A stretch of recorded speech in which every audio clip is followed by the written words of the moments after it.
Hello there my dear friends, and welcome back to another Star Wars video. It is I coming at you once again, your favourite galactic hostess, Star Wars Meg. And today, we're going to be talking about some Star Wars movie news. And this update does come as a bit of a surprise.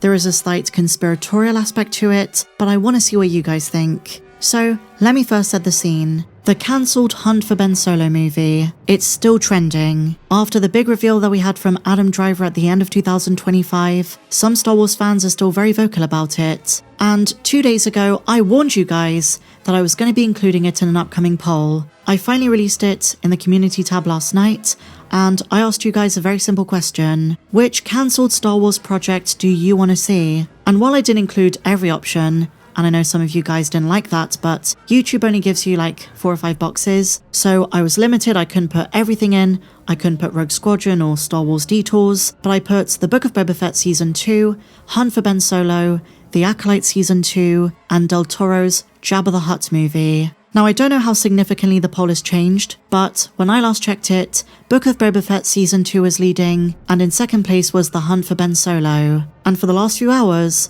The Hunt for Ben Solo has been kind of edging Boba Fett. The reason being, I saw that a lot of fans shared it on Twitter. Hunt for Ben Solo fans were linking it and spreading it and saying, go vote for the Ben Solo movie. And so, as a result, the poll has been influenced by our community, but also fans outside of it, who just saw it as an opportunity to rally behind the movie they want to see be made. Now here's the thing, from the very first time this news broke, I did say that there's a small chance we're not being told the full truth. What Adam Driver said, and what was corroborated by Steven Soderbergh, is that Lucasfilm said yes to it. Kathleen Kennedy approved it, Dave Filoni approved it, Carrie Beck approved it, but it was Disney, and more specifically Bob Iger and Alan Bergman, who said no. But then the conspiracy theories came, and some people found the timing of this revelation a bit suspicious. We were asking ourselves, why is Adam Driver revealing this now, after all of these years? It was supposedly in production back in 2021. Scripts were written, production plans had been made, but Disney vetoed it. And now, at the same time this information is coming out, Lucasfilm is supposedly planning for a Rey movie and a Simon Kinberg trilogy, not to mention Star Wars Starfighter, which just finished filming and is confirmed for 2027, another sequel trilogy era film. So some fans believe it's not fully dead, and one of the theories states that while The Hunt for Ben Solo in its original form isn't going to be made, some of the plots might be incorporated into the other post-sequel movies. And today, we have an update that, with the right interpretation, might validate this. It's this idea that Lucasfilm might have leaked the original plans for the film, but they didn't tell us the full story. That movie might have been rejected and cancelled, but it could be that Kathleen Kennedy and Bob Iger worked things out, and they found a way to incorporate some of that story into what's coming up. Alternatively, it might be a Ryan Reynolds Deadpool scenario, where Adam Driver and Steven Soderbergh are trying to make The Hunt for Ben Solo happen. Leaking this information to the public is a way to generate fan demand and to show Disney that they were wrong. So why do I say this?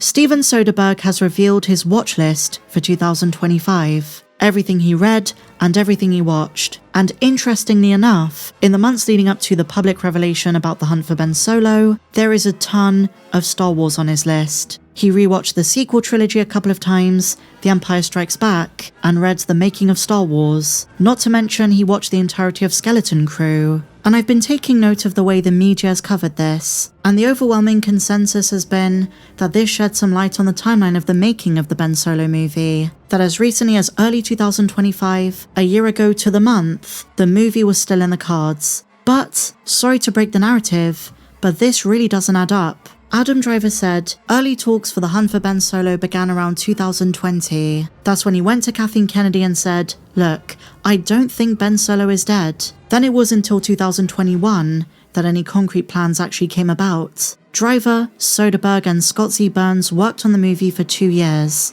And in 2023, when Bob Iger returned, he was handed the script. And this is when Adam Driver noted there was a significant period of time where there was dead silence. Bob Iger and Alan Bergman took a long time to read the script. And this is where I've seen other content creators speculate this would have been sometime in 2023, maybe even 2024. And that's when Bob Iger was talking about the problem with sequels and reviving characters, and this lines up with him saying, we don't want to bring Ben Solo back. So let's say 2024 was when they found out. and that's really pushing it. If you look at the sequence of events, it points to around October or November of 2023. I find Steven Soderbergh's rewatches in 2025 very interesting in light of this. Scenario 1, in January 2025, he'd not been informed by Kathleen Kennedy. So, he thought the movie was still happening, and they were prepping for a start date.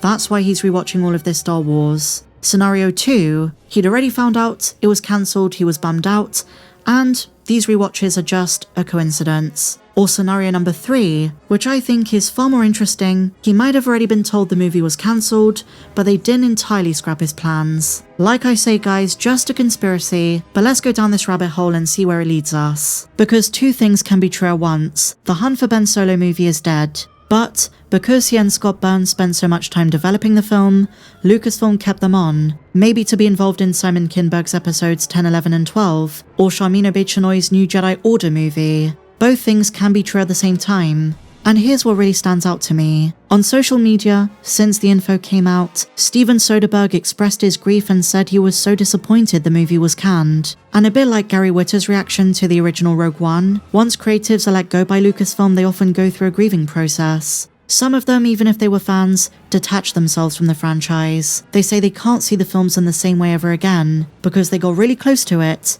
and then had a very bad experience which they now associate with the Star Wars brand. But in Steven Soderbergh's case, we're not talking about the odd rewatch, or watching The Force Awakens on its 10th anniversary or anything like that. We're talking about an obsessive rewatch of multiple films and multiple shows. We could be reading too much into this, but if I didn't know any better, I would say he might know something. I've been more in the camp that this movie's probably never gonna come about, and like I say, it probably won't in that original form, but maybe they find a way to connect it.